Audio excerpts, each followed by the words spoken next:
La historia de la humanidad siempre ha estado ligada a las montañas. Desde los primeros exploradores que veían en ellas un territorio prohibido, hasta los atletas modernos que las conquistan con cuerdas, crampones y voluntad inquebrantable, las cumbres han sido escenarios de gloria, tragedia y milagros. Hoy entraremos en tres de las historias más impactantes y reales de escaladores que desafiaron a la muerte y regresaron para contarlo. Historias que aún desconciertan a los expertos por un hecho simple: estadísticamente, no debieron sobrevivir.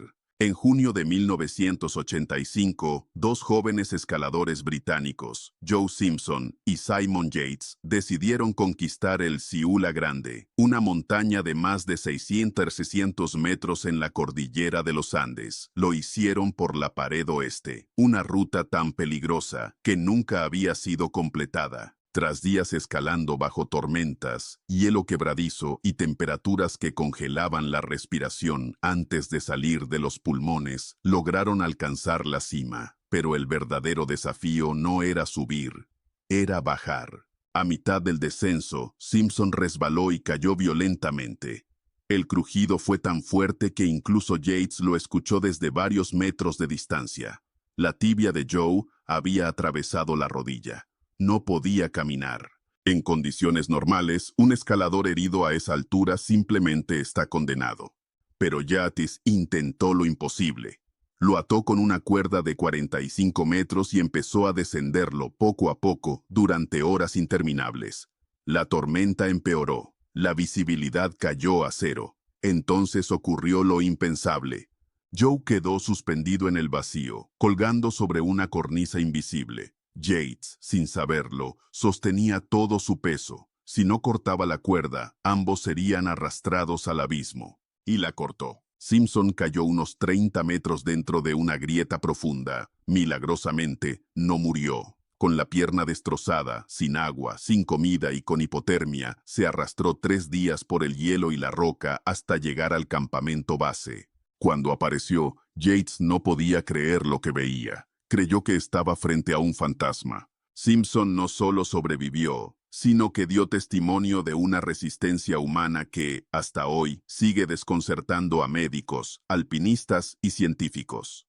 Aunque no era un escalador tradicional, la travesía de Mauro Prosperi merece un lugar en los archivos de supervivencia extrema. Este atleta italiano participaba en el Maratón de Sables, una carrera infernal en pleno Sahara. Aquel día, una tormenta de arena lo desvió completamente de la ruta. Corrió, caminó y luego solo pudo arrastrarse entre dunas que parecían no tener fin. En su desesperación, comenzó a seguir una serie de afloramientos rocosos, pequeñas montañas negras que parecían ofrecer refugio. Lo que encontró fue una antigua tumba abandonada, una estructura de piedra que lo protegió del viento. Allí decidió esperar o morir. Sin agua, bebió su propia orina. Sin comida, cazó murciélagos dentro de la tumba. Cuando ya no podía más, tomó la decisión más extrema. Se cortó para dejarse desangrar lentamente. Pero incluso eso falló.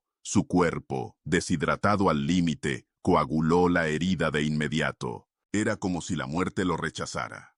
Prosperi caminó 300 kilómetros en línea recta, hasta que llegó a una pequeña aldea en Argelia. Cuando los locales lo vieron, no creyeron que fuera humano. Su piel estaba tan quemada que parecía una escultura hecha de cuero. Sobrevivió contra toda probabilidad, demostrando que la voluntad, incluso en el desierto más hostil, puede volverse más fuerte que la propia naturaleza. En mayo de 2002, un grupo de escaladores experimentados ascendía el Monte Hood, una montaña traicionera en Oregón que oculta grietas bajo un manto blanco aparentemente sólido. Entre ellos estaba Mazar Sherif, quien jamás imaginó que aquella mañana terminaría convirtiéndose en protagonista de uno de los rescates más increíbles de la historia. En un segundo de descuido, la nieve cedió. Sherif cayó en una grieta semejante a un pozo sin fondo. Se golpeó varias veces contra las paredes de hielo hasta quedar atrapado, inconsciente, a más de 20 metros de profundidad.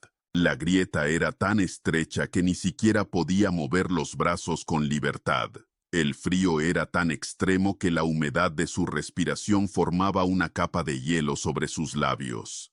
Pero seguía vivo. Arriba, los rescatistas no podían ver nada dentro de la grieta. Bajaron cámaras térmicas y micrófonos. Nada. El cuerpo de Sheriff estaba tan frío que no emitía calor detectable. Su respiración era tan débil que los micrófonos solo captaban silencio.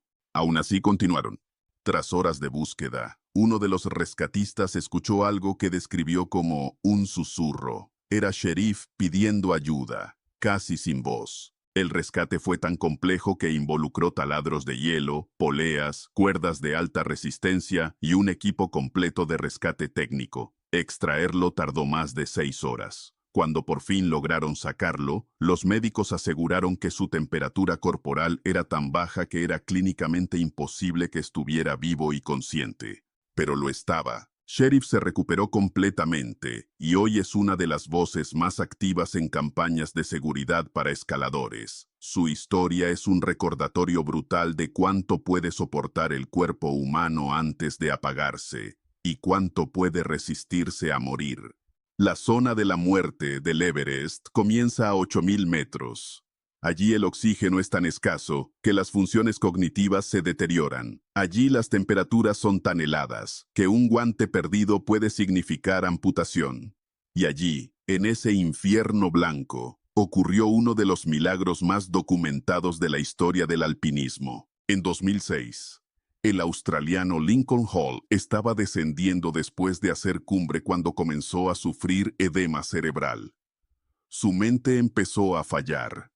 Confundido, desorientado y agotado, se desplomó. El equipo que lo acompañaba trató de moverlo. Chequearon signos vitales. No respondía. Su respiración se había detenido. En esas condiciones extremas no había nada más que hacer. Informaron su muerte. Hall fue declarado oficialmente muerto en el Everest. Pero al día siguiente, otro grupo de escaladores pasó por el mismo punto. Y lo encontró sentado, sin guantes ni gorro, sonriendo y hablando incoherencias. Padecía hipotermia severa, alucinaciones y estaba al borde del colapso, pero vivo. El rescate fue épico. 12 hombres, varias cuerdas y horas de descenso forzado por terreno helado. Contra toda probabilidad, Hall sobrevivió. Su historia ha sido usada en manuales de medicina extrema para demostrar que incluso cuando todos los mecanismos del cuerpo fallan, hay casos donde la vida se aferra con una fuerza inexplicable. Las montañas son escenarios de muerte. Cada año, cientos de escaladores no regresan. Y sin embargo, las historias como estas siguen apareciendo. ¿Cómo es posible? 3 factores suelen repetirse. 1. Resistencia psicológica fuera de lo normal. No es fuerza física. Es la capacidad de seguir adelante cuando todo parece perdido, incluso cuando el cuerpo está destrozado. 2. Un modo supervivencia que va más allá de la explicación científica. En todos los casos, el cuerpo entra en un estado de consumo mínimo de energía, casi como si se apagaran funciones para preservar la vida. Es un mecanismo tan raro que todavía se estudia. 3. Suerte. Sí, suerte. Una grieta que amortigua una caída. Un rescatista que escucha un susurro. Una tormenta que pasa justo a tiempo. Cuando se habla de supervivencia extrema, la suerte no es un lujo, es un factor determinante.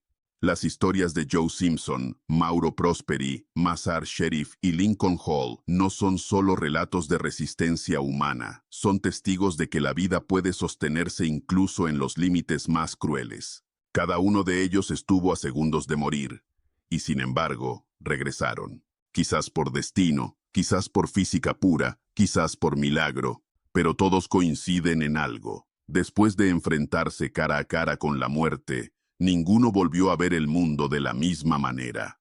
Estas historias no solo hablan de montañas, hablan de nosotros, de lo que somos capaces cuando no queda nada más que avanzar un centímetro o morir.